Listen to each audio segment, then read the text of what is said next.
so we are all, should be all set here. Thanks everybody for coming. Kind of a small group tonight. I don't know where everybody's at. I see some traffic out there, so maybe there's some more people coming in, but this is fine. You don't need a lot of people or any people to meditate, do you? You know, so we hopefully all have our home practice going, and we just get together a couple of times a week or maybe once a week, you know, with a group of people to kind of remind ourselves that we have other friends that we can meditate with from time to time. Yeah. So I guess lately I've been meditating, you know, like this week, last night we had a class in here, and then tonight we have this, you know, this gathering. I won't be able to make it tomorrow night, but Saturday I have another class over at the temple, and then Sunday morning I'll be leading the meditation over at the temple. So it's, you know, 4 times this week we're going to get together with a group of people, so it's nice. It's nice to stay active that way. And then there's other weeks where you're just by yourself. You know, that's good too. And I guess most of our meditation is by ourselves, and so we have to have a certain amount of discipline, you know, self-discipline, to be able to tell ourselves to meditate every day, and you know, whether hopefully it's in silence, or sometimes we might you know, listen to some recordings or use an app or something, and that's all fine. But you know, the main thing is that we set the intention to practice every day, and that we put it out there. And then we'll see the benefits, and then we keep doing it again and again and again and again, and it changes our lives. So that's all. That's what that's about. Tonight we will do our regular 35-minute meditation, something like that. And I wanted to put out an invitation that we've all heard before, but it's to look for a couple of different things. One of them is the hindrances. Last night I was doing a class here on fixations and how we can, you know, spot fixations and work with fixations. And alternatively, so the fixations are fixating and looking for negativity, you know, negative things such as things that cause aversion, you know, in our life, and attachments. So when we look at what comes up in our meditation, we have these different things that are both seemingly good and bad, and you can make any kind of room you want there if you. That works out. That's good. Okay. The turning up the light or turning off the light? Okay. Yeah, that's fine. I'll turn it back on when we do it. Okay. Yeah. It's so dark. I mean, it looks so dark back there. It's like a movie theater, you know, from my perspective. But Meditation. it helps in meditation, yeah. So I was here teaching about fixations, and at the same time Terry was over in Gilbert teaching about hindrances, because that's one of her favorite topics, she said. And hindrances are the negativity that we can find, you know, within our meditation practice, such as well, there's 5 of them, you know. I think most of us know what they are. If not, I'll remind you right now. Well, let's just do it together. What's usually considered the first hindrance? Desire. Yeah. Pleasures. What's that? Sensual pleasures. Sensual pleasures, yeah, sensual desire. I thought you said central something, and it is kind of the central, the central, Key. the central hindrance in Buddhism, the desire, and because the Buddha said that we suffer and we suffer because of our desires. So desires can be physical, the physicality, the mental desires, things out in our world that we want to seemingly bring into our world, and but there's the desires of our beliefs too, and holding on to things that we believe, and just basically wanting, the subtle desires are the desire for things to be different from what they currently are, and that's something that we really have to look out for and watch.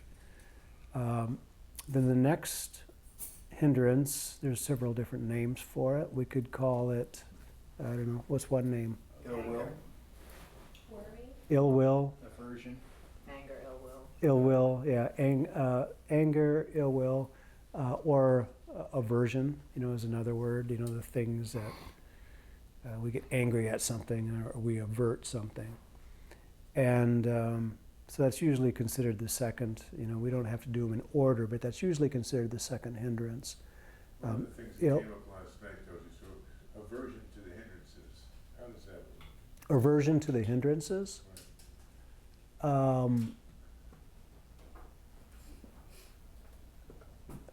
Well, that came up last night. I don't remember. Well, it was a different form of that, Yeah. desire for enlightenment, aversion to the hindrances. Yeah. Well, if we would fixate, on anything, that's what we were talking about last night, and I'll talk about that in a little bit. But if we would fixate on the hindrances to such a degree that we couldn't get them out of our mind, we'd actually be kind of drawing them into our life in certain ways. We'll come back to that though, because we'll come back to that. The second, usually what's considered the second or the third hindrance is actually our group kind of gets them turned around a little bit in this area, but sloth and torpor is actually considered the third one, where we're that physical or mental drowsiness, and it could be boredom. It could be the idea of that cloudy feeling, that cloudiness that we have in the head, that kind of thing, or where the brain just doesn't seem to be functioning properly. It could be kind of that hungover feeling, So when we're in sitting meditation, if the mind goes off into fantasy, that is sloth and torpor. So, and then the fourth one is usually considered anybody? Restlessness and worry. Restlessness and worry. You people in the front row are doing great. They always do. Yeah. Restlessness and worry. Stress. This is usually related to thinking about future. What's gonna happen in the future? What's around the bend? And that's the proverbial monkey mind, for most of us, where we just can't settle down. A lot of our habitual thoughts are, kind of fall in the area of restlessness and worry. And the other thing about, thinking about the future is, of course, fear. And fear has a lot to do with our worry. The fear of not being good enough, or fear of being too good, or fear of not having enough of this or that. And so when we can, that fear and that restlessness and worry can also be kind of go in conjunction with other things too, like desire. If we have fear of not having enough, that is also related to desire. So all of these hindrances can be related to each other and kind of bump into each other in many different ways, but we categorize them separately. And then the final one is Backwards is doubt. No doubt. is doubt. And the opposite of doubt is faith, you know, having faith in ourselves and faith in our practice, faith in others. The belief in what we're doing, that it's working for us. So those are the 5 hindrances. Now, the opposites of those are, of course, the positive mind states. You know, the opposite of desire is generosity. Opposite of anger is love, you know, metta. Opposite of, you know, the energetic or the feeling of being inspired is the opposite of sloth and torpor. Opposite of restlessness and worry is resting in presence. You know, hopefully we'll do that here in a few moments. And then the opposite of doubt is, you know, having belief, you know, in what we're doing. But from the standpoint, you know, we're looking at the non-dual teaching of fixations last night. And if we're fixated, the idea is that if we're fixated too much on anything, if anything gets sticky, whether it's pleasant or unpleasant, you know, whether it's a hindrance or the opposite of that hindrance, it still can cause problems for us. Because anytime we, that fixation is related, even though that's like a non-duality term, it's related to the Buddhist concepts of grasping and clinging and attachment. And so anytime that we do not feel complete, or anytime that we feel like we're not, you know, resting in this presence, this kind of this slice of the pie between this past and the future, we are probably having not probably, but are dealing with a fixation on something. And we can fixate on, like, what was the question, like on aversion? Is that what you asked? Aversion to the hindrances. Oh, having an aversion to the hindrances. Oh, Bad thing, right? yeah. There are people, I remember teaching the hindrances to somebody, and they said, yeah, no, I don't believe that. And they just kind of cruised on to something else. But I remember that stuck in my mind for a long time. So they actually had an aversion to the Buddhist concept of the hindrances. And you know, we run into those things, you know, Yeah, with all the we're- teachings. When we made the 2 lists, things that we'd like to never see again and things that we always want to keep. Yeah. Be like, on the list of things to get rid of, I remember Jim said, okay, well, I'll just put the hindrances and call it a day. Yeah, And we all giggled, right? yeah. And you could do that. But I don't think he did, though. But the idea is that I had one teacher tell us that what will probably kill us, you know, at the end of our time, what will probably kill us will be related to the thing that we love the most, somehow. And, you know, a lot of people, you know, we look at addictions or, you know, food consumption, different kinds of foods. Some people just love sugar, you know. Some people overdo it on dairy, you know, and, you know, consumption, we can kind of see that. But also, like our fun hobbies, you know. There's a lot of people that love driving that have died behind the wheel, you know. There's a lot of people that have died doing their hobbies and doing the work that they love, you know. I was thinking of running treadmill. Running. Just go run while you're running. Hey, people, heart attacks and stuff, yeah. That kind of thing, it can be really embarrassing for people, but I've never really heard of this before, but I've seen it and heard about it in the movies where a young prostitute will have an older client, and that older client will die from a heart attack in some, you know, rundown hotel, you know, and then the cops will get called in, and then we have a story, you know. That's why I always But- have an ambulance standing by. Yeah, Mhm. I notice that over at your Preparedness place all the town. time. That's when your friends don't come around. They go, Tim's busy, never mind. Whoops, I said your name. And now everybody on YouTube is gonna know who we're talking about. Whoops. Yeah. So that's the invitation, to look for what we're calling fixations, and they have everything to do with hindrances. They have everything to do with even the opposite. What do we fixate on? What pulls us out of that presence? And usually a fixation can be spotted by the habitual pattern where the mind goes to it again and again and again. So we might not think that something. If we think of something wonderful and beautiful, like those flowers that you gave your partner last week, but it keeps coming back to our mind again and again. They'll give those flowers, those flowers, those flowers. So that would actually be a fixation. It's not the best example in the world, but anything that the mind, pops over to again.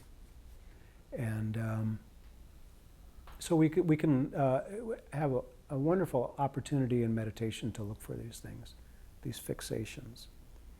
And any questions about that before we start meditating? I was just wondering, what is the difference between like a fixation and a discipline? It's the intention.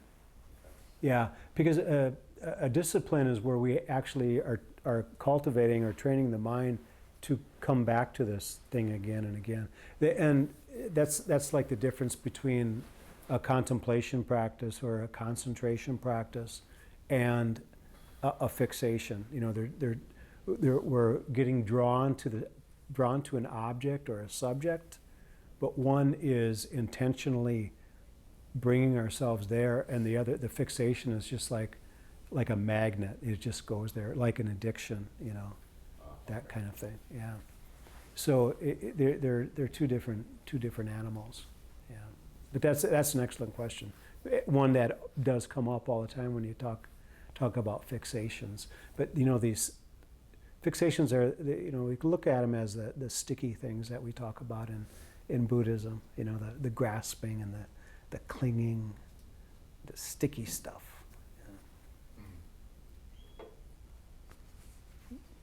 Like the glue.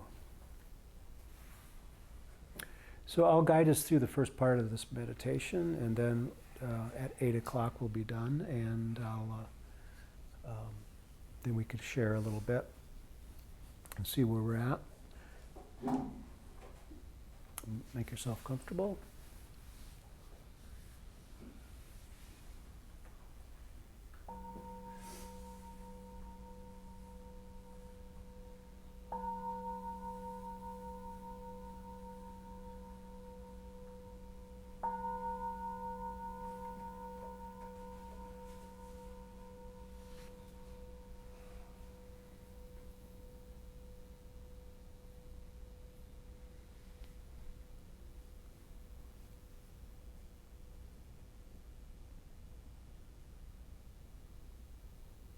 Most of us like to close our eyes when we meditate.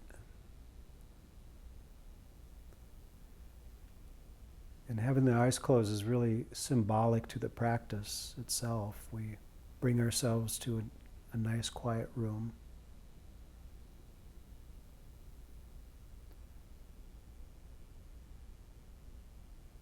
We try to have as few disturbances as possible.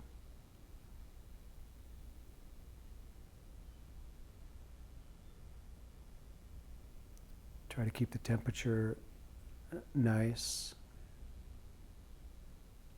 Hopefully there's no annoying insects or sounds. No annoying or distracting pains in the body.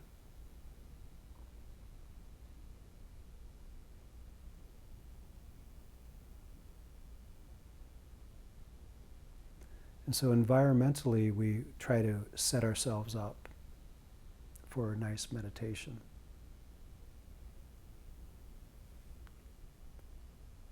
And again, physically, we close the eyes. We find a nice comfortable cushion or chair.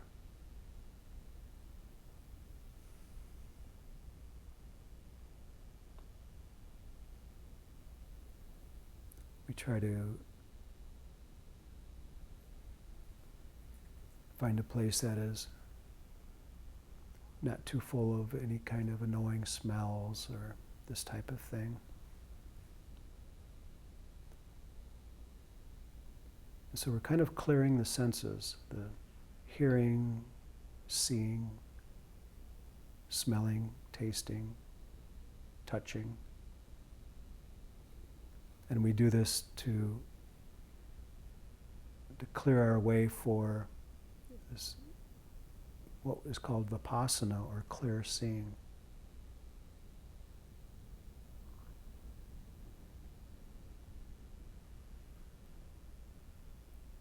We're preparing ourselves to notice what comes up for us. So this is the training ground.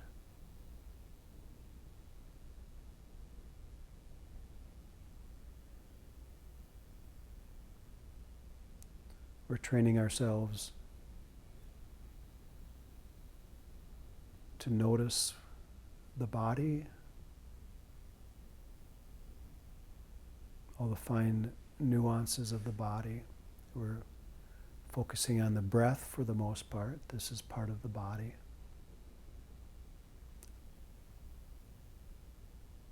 You might notice that the body becomes relaxed. We might notice that it becomes stressed for some reason or uncomfortable.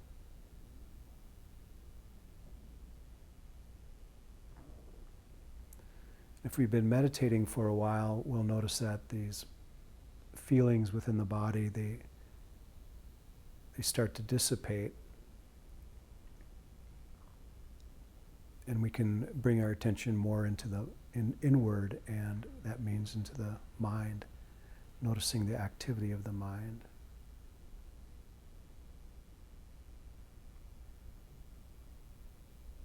So these sensations that we have within the body, we can notice that some of them are pleasant or unpleasant. And these are translated into what are called feelings in the Buddhist meditation tradition, of Theravada Buddhism. We have the pleasant feelings, unpleasant feelings, and lots of neutral feelings as well. They can be related to the body. But they're kind of the bridge between the body and the mind. We can notice the body and the different feelings or sensations of the body, but they're also a part of the mental makeup of what we are and what we're doing. Because for us to notice pleasure or pain or the unpleasantness,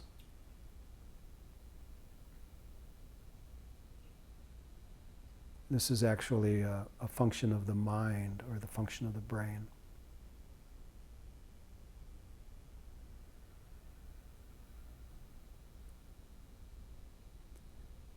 So everything that we come into contact with has a feeling related to it. We might have a visualization behind the eyelids, within the mind's eye, and there's actually a feeling that's associated with that. We might hear a sound, might be pleasurable or unpleasurable.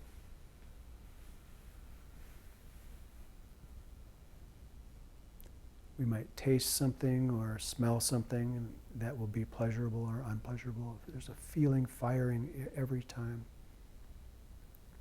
as well as the sensations of the body, and with thoughts also. Thoughts themselves.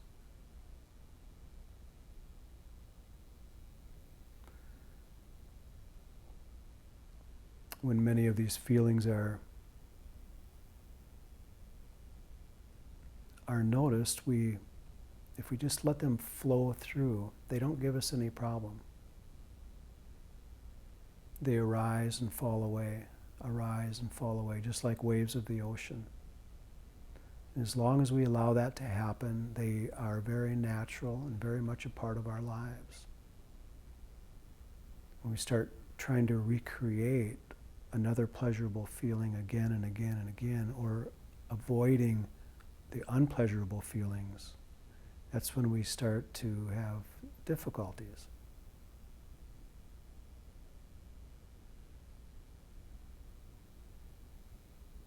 Because these things turn into our desire for things to be a particular way. These are called preferences. And when they don't meet our intention, then we start to have difficulties in the area of suffering.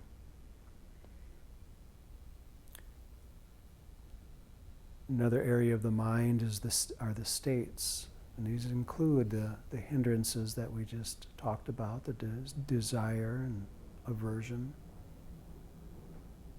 restlessness and worry and doubt, and even the slugginess or the boredom that we often experience, the sloth and torpor. These states are always here, and again, if they arise and fall away, or pass through the mind like clouds in the sky, we can live harmoniously with them, just noticing them and let them keep moving on by. They're a part of our life, but they're not here to stay. Everything is constantly changing, very impermanent. But if any of these get sticky, desiring something to be a certain way, desiring none of this or a lot of that,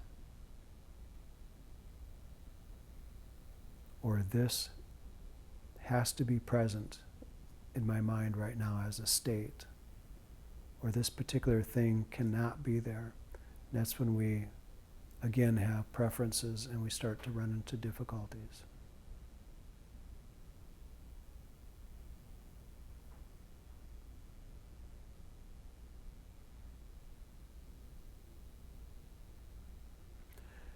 And it's not the states or the feelings themselves that get sticky, it's the mind, it's the person that is embracing these things and holding on to these things. And that's why we say that nothing on the outside has to change for any kind of awakening. The change has to come from inside. And nobody else would ever know that a person is waking up.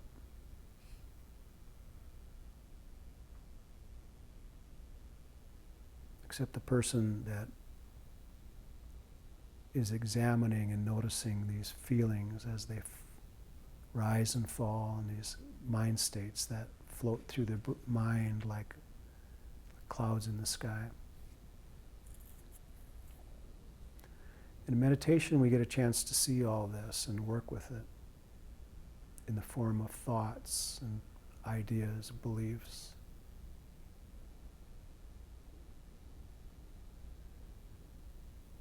When things get sticky and we start attaching to them, these are called fixations. And these fixations can be seen when we're sitting in this presence, this now, this moment of now, and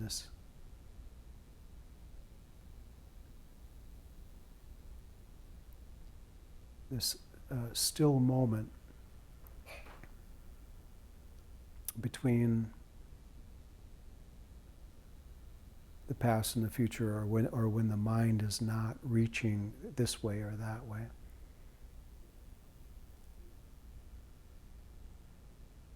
When we're resting in this presence and then the mind reaches out,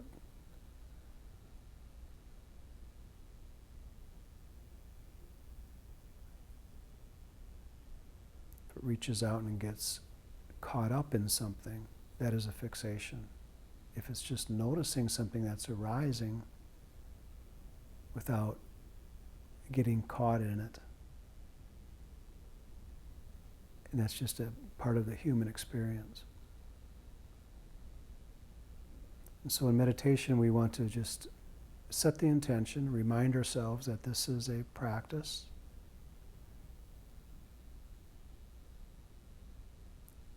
Even a simple practice like this, everyone here is probably doing it slightly different than the other person.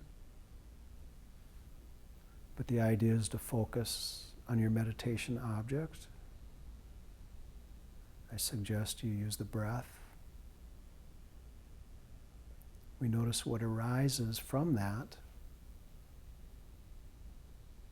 If we have difficulty noticing and then coming back to the breath, then it's probably something that could be very sticky for us.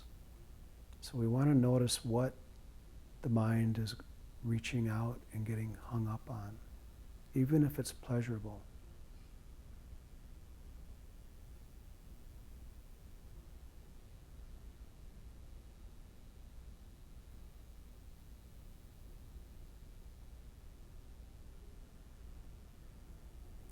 So even if the mind is getting hung up on love, for example,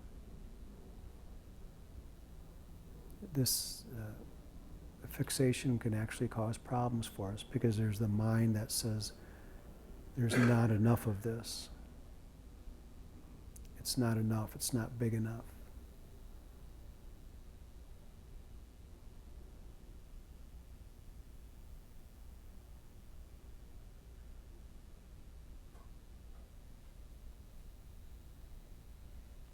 So we rest in presence,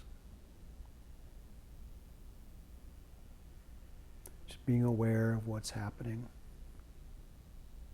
focusing and using the tool of the breath to keep us grounded, so to speak.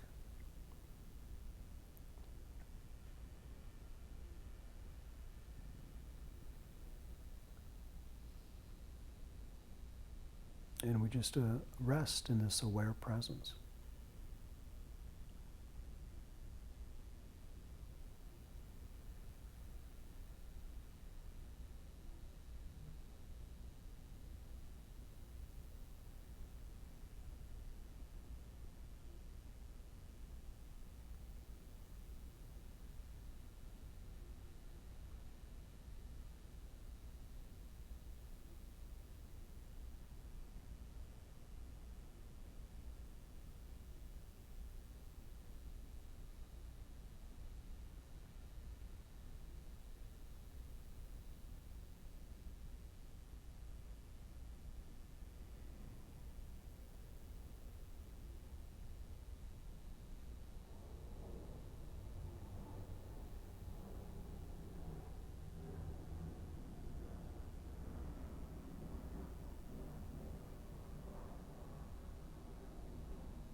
Bring your attention to the breath if it's not there already. Just notice how you feel, if you feel much different than you did when you started the meditation. Feel more relaxed, of course, but also do you feel more clear? Do you feel a little bit more freer? A little bit more open?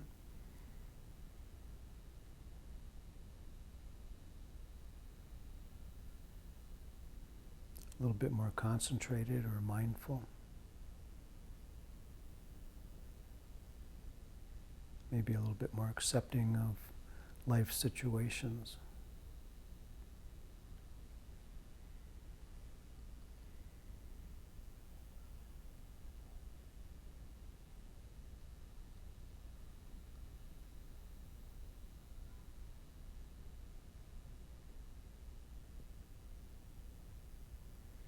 Just remember that, and as one of the gifts that meditation can do for us.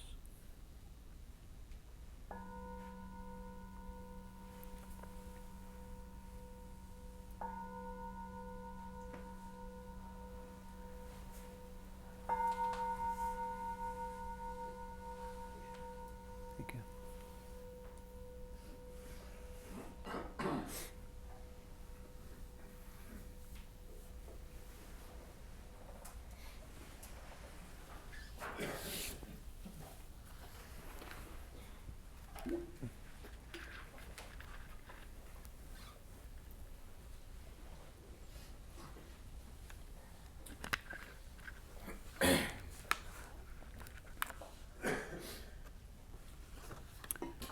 Has everybody had the Loving Kindness Sutra card?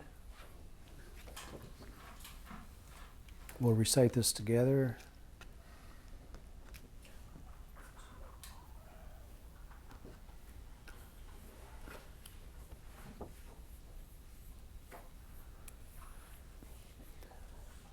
To attain a state of peace, one skilled in goodness should be able, upright, perfectly upright, gentle in speech, kind, and free from pride, contented, easily satisfied, with limited duties and unburdened livelihood, controlled in senses, discreet, reserved, and not blindly attached to groups.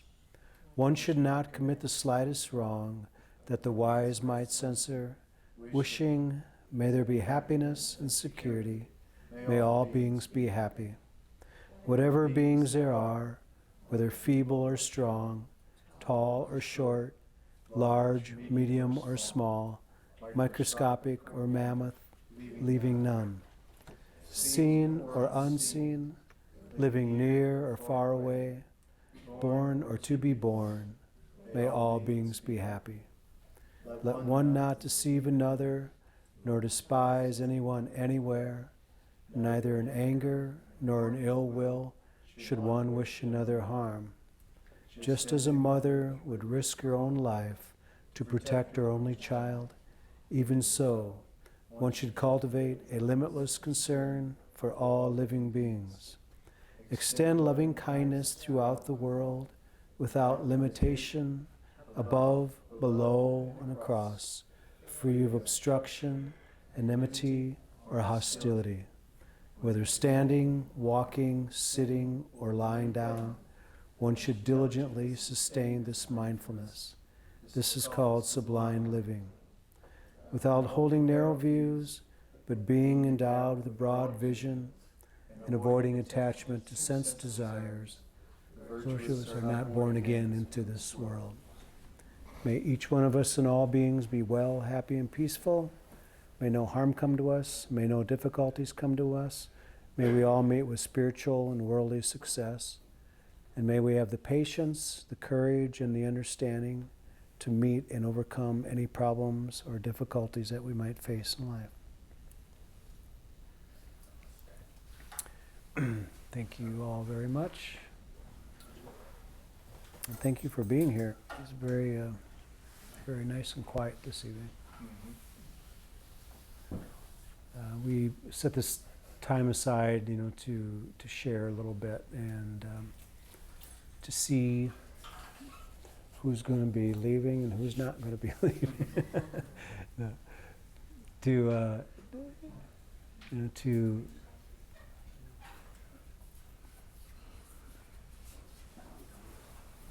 share and to see what comes up amongst our minds, you know, and that kind of thing. So wait a minute.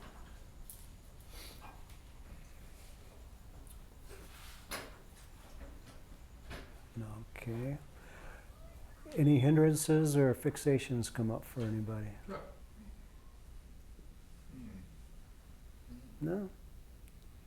Maybe some? Most likely they did. You know, whether the idea is that we notice them and try to, you know, not talking just about hindrances, but like we said, you know, pleasurable things as well. Did the mind get sticky? And of course it does. You know, that's just part of our human nature for the most part. But we, when we become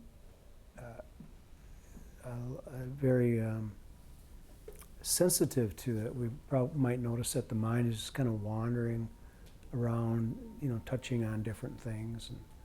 But if it goes back, again, if it goes to the same thing repeatedly, that is what we're calling a fixation. That's the sticky stuff, you know, that's the, you know, the grasping, you know, at things. And particularly if we notice that it's a mood or emotion, you know, a feeling, and that we want to be a particular, something that we want to kind of freeze frame in time. It's like all these thoughts and everything that we have are like film, you know, the old kinds of film that we used to have, where you could take the roll out and just look at all these different frames, you know, whether it's a 35, you know, millimeter or video or whatever it might be. And we have these good moments, we want to freeze those and we want to hang on to them. We have the bad stuff, we want to clip it out of there and get rid of it, you know, so that we have this perfect film, this perfect movie or whatever. We want to edit our lives before it happens so that we can have this good stuff. And of course we hopefully we know that we need the bad stuff in our life to learn about it, you know. I've met some people that have had really wonderful lives, and then something happens to them that isn't seemingly that big of a deal, but they're crushed by it because they haven't been prepared, you know, in their throughout their lives for what's up, for what's going to happen, for what's coming up. And so we need the good and bad. We need the beautiful and the ugly. We need all of this stuff. All of it's a part of life, and if we didn't have it, it would probably be a very boring, you know, existence for us if we didn't have these ups and downs and these good times and bad times. All of it. All of it.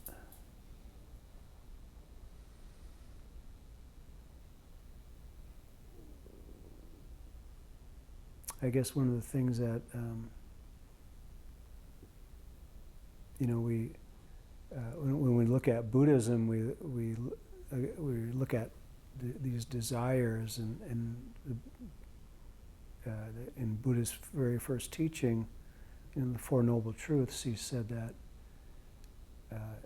he really wanted us to understand that that as human beings, that we suffer, and a lot of people don't understand why he was kind of leaning towards that. You know, what is this thing suffering about?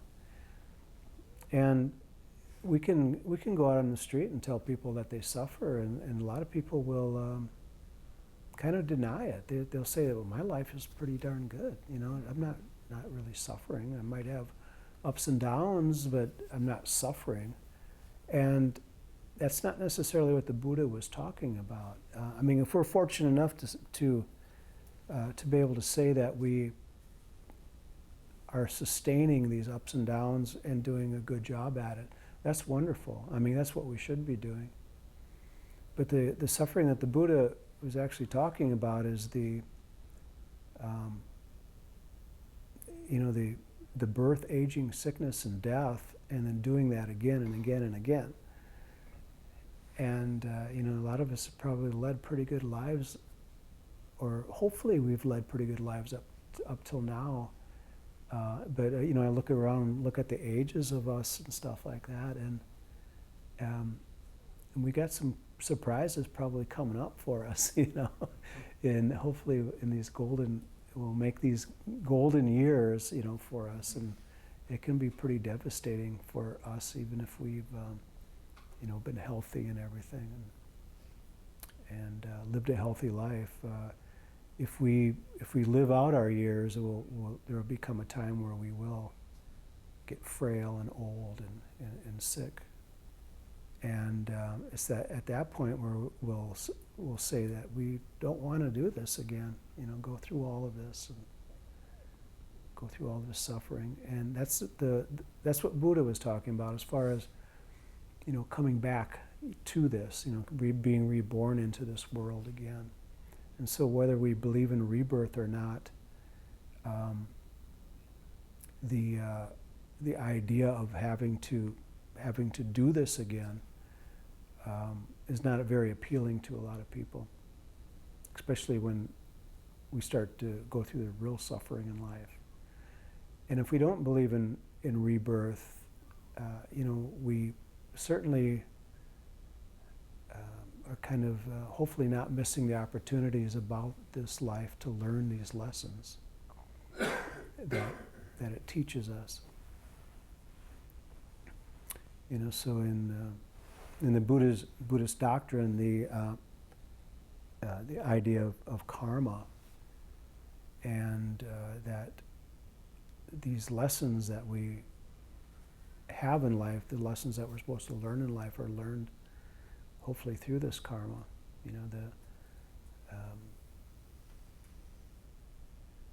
The wonderful things that we can share in life and have in life are great, and chances are that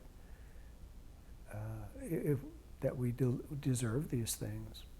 And if we don't get all these wonderful things and we get the negative things, chances are for some reason we deserve those too. And not necessarily as a punishment or anything like that, but as something that we need. We need the good, and we need the negative as lessons, if nothing else. Lessons to show us our way through.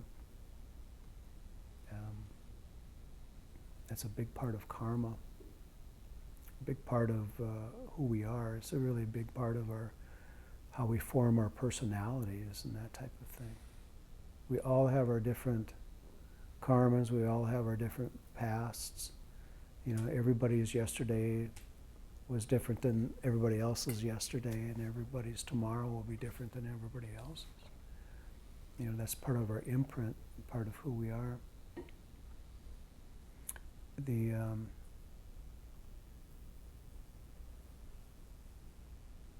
The desire for all of that to be a particular way is the rest of the teachings of the Four Noble Truths, where Buddha said we do suffer, and we suffer because of our desires, and our desire for things to be a particular, to have these preferences. But he also said that there is a release from all of this, and the fourth noble truth is that if we do these practices like we did tonight, get to learn more about ourselves, our thoughts, be moral, live a moral life, understand how morality is not good for anybody. Immorality is not good for anybody. It's not good for us. It doesn't help our meditation, doesn't help the mind settle down, doesn't help any of that.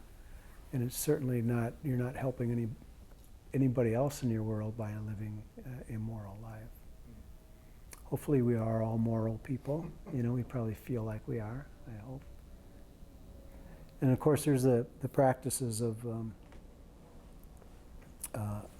meditation and mindfulness and concentration in these areas that are really the staple practices of Buddhism. And that's why we're here. That's what we're doing here. So my hat is off to all of you for being here.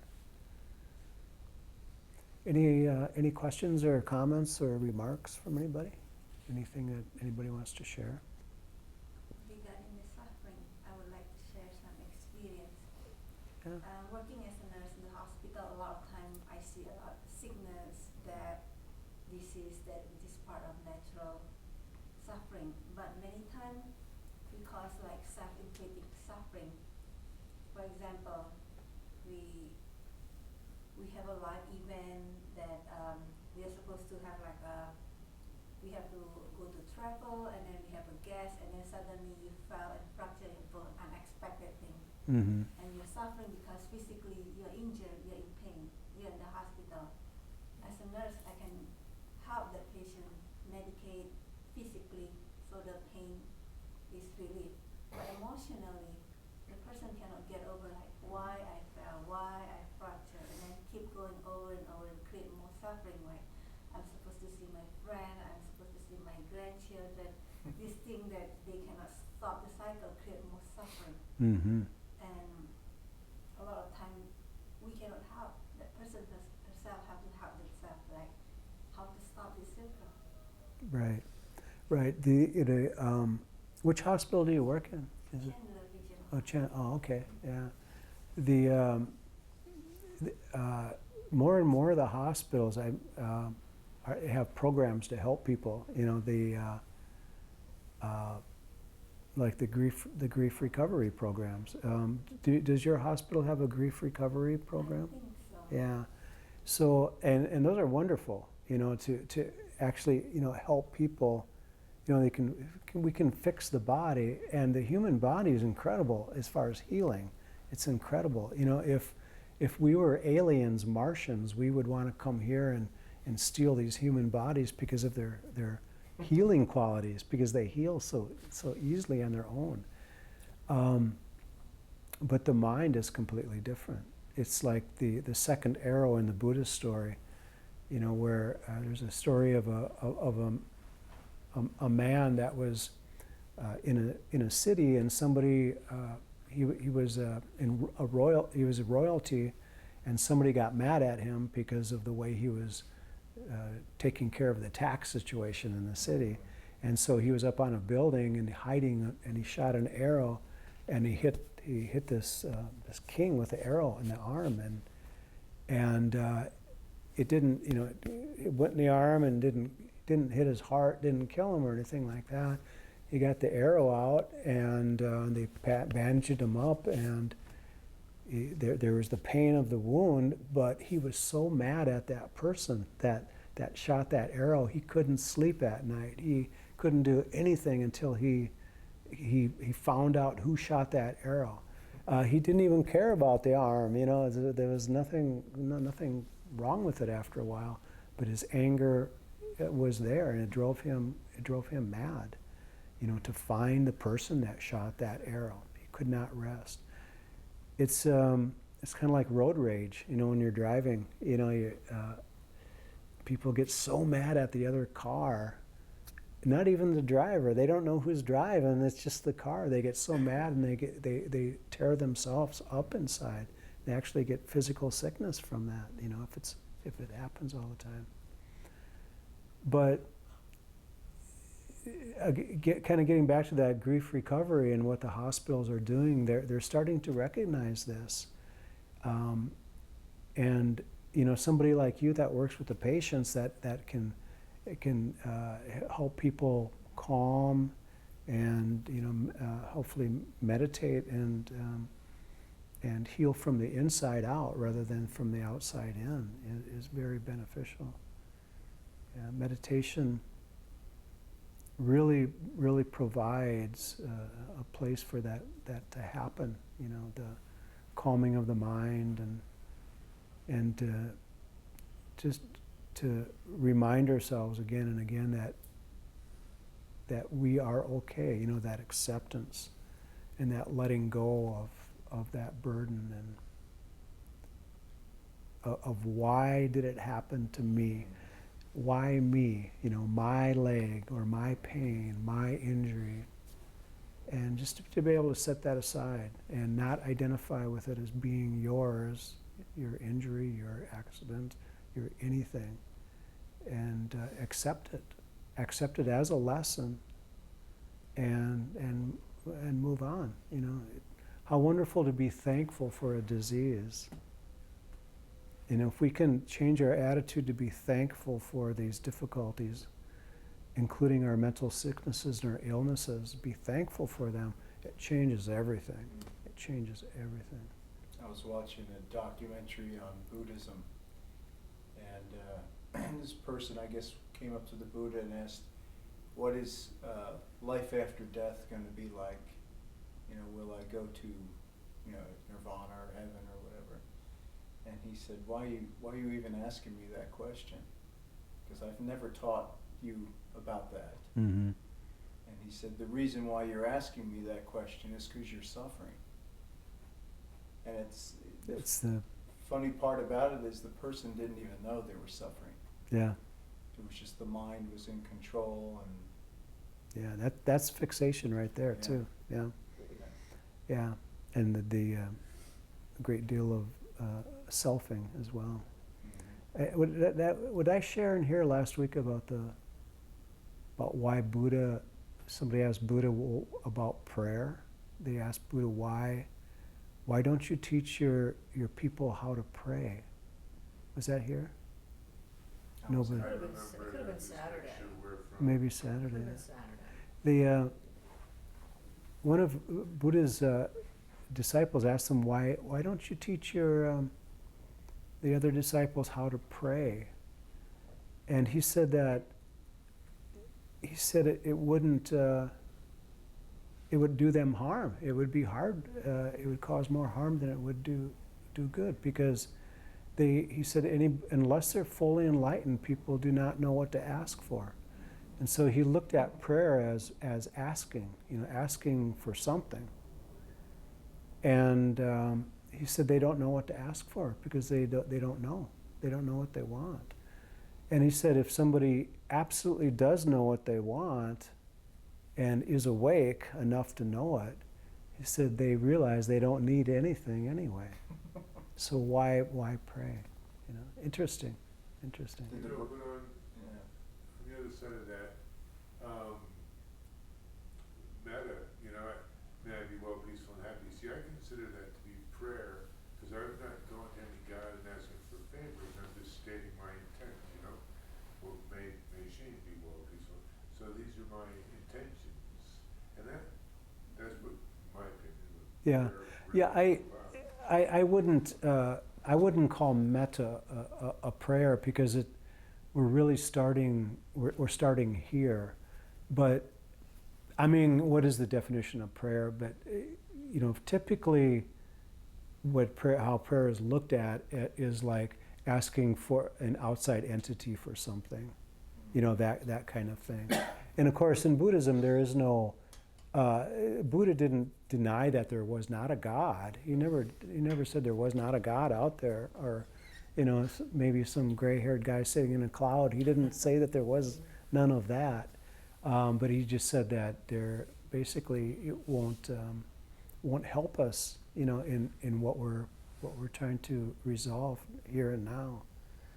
And so, if the definition of prayer is asking an outside entity for something, then I would say metta is not prayer. But if prayer is setting out an intention, then I would say, yeah, that metta is a prayer then, because we are the intention behind metta though is to open our hearts, open our hearts, and then better this through that practice.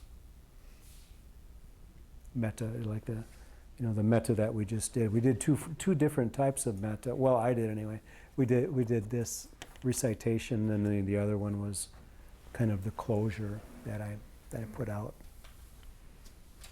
So, anything else from anybody? Anything? We anybody sign up for the retreat? Oh, yeah, both of you are, aren't you? Oh, no, just you, yeah, yeah. Oh, and Tim, yeah. I mean, yeah, Joe. I don't want to say too many names since but I already nailed Tim earlier, so. Yeah, we'll take care of that too. There's 2 spots left for the retreat if anybody's interested. None of the private room stuff is available, but the shared rooms are, and so there's still some seats left. And then tomorrow night you're teaching over at the temple. Sunday we have the regular end of the 8-week course, and then Sunday morning I'll be over at the temple doing the Sunday morning meditation. Pardon me? 9 o'clock? What's Yeah, that? At 9 a.m.? 9 a.m. Sunday, 9 a.m. Sunday. Sunday, yeah. Saturday at 10, but Sunday at 9, yeah. Okay, very good. Thank you, everybody, and we'll hopefully see you next week. Thanks for coming.